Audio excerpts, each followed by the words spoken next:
Pour moi, le temps actif au quotidien est très important et même une priorité. C'est un besoin essentiel pour nos jeunes. C'est facile d'augmenter le temps actif au quotidien si tout le monde s'y met. Autant la famille, la communauté et bien sûr le milieu scolaire. Le programme à leadership pour l'École Notre-Dame-des-Anges, c'est un programme en fait qui est démarré depuis 5 ans déjà à notre école. Nous, on a visé les élèves de 5e et 6e année de l'école. Le programme de leadership est pour animer les jeunes et leur apprendre de nouvelles activités. On a mis des ressources matérielles, des ressources physiques en place, des ressources humaines avec les jeunes, les enseignants, qui fait qu'à un moment donné, wow, ça fonctionne.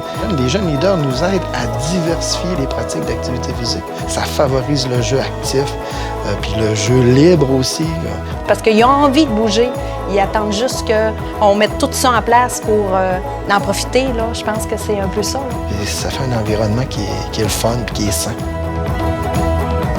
Le projet découle du comité Saines habitudes de vie de Bégin qui s'est penché sur des stratégies afin de faire bouger les jeunes. Entre autres, on a créé des partenariats entre le Club Personnage, l'École Saint-Jean, le comité Saines habitudes de vie et la municipalité. On a également pu permettre de s'entendre avec le club de ski de fond pour pouvoir offrir une gratuité aux jeunes. Donc, les jeunes de Bégin ou des environs qui viennent visiter le Club Personnage n'ont pas à défrayer pour la location d'équipement.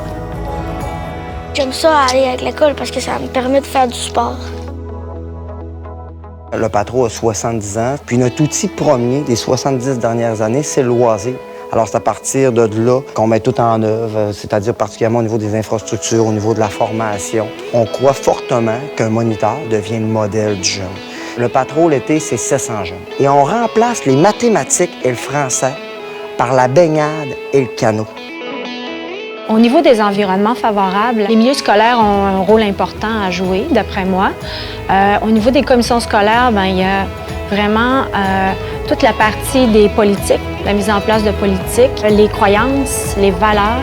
Dans le fond, on voulait que les élèves puissent, tout au long de leur cursus scolaire, développer des habiletés pour pouvoir poursuivre par la suite une passion qui peut se développer et aussi reconnaître les environnements qui sont accessibles et près de leurs écoles. Donc, avec le partenariat, avec l'ouverture, avec les ressources du milieu, les jeunes peuvent être initiés à différents sports dépendant de leur âge. Oui, le projet Marchons sur une tassinane a pris naissance il y a 3 ans. On en est à notre 3e édition cette année. Donc, nous, ce qu'on propose aux marchands, c'est de faire ce parcours-là en 10 semaines avec toutes les inscriptions, tous les pas qui nous sont donnés à chaque semaine. Nous, on les comptabilise. On fait une moyenne des pas. Qu'est-ce que ça vise? C'est de sensibiliser les gens sur l'importance d'adopter des saines habitudes de vie. Ça aide au niveau de l'équilibre, de la santé. Bien entendu, ce que je peux observer avec AWASAP, c'est sûr qu'avoir une mobilisation de partenaires comme nous avons, ça crée une synergie. Les gens travaillent tous ensemble pour justement faire rayonner toutes les actions qui sont mises en place.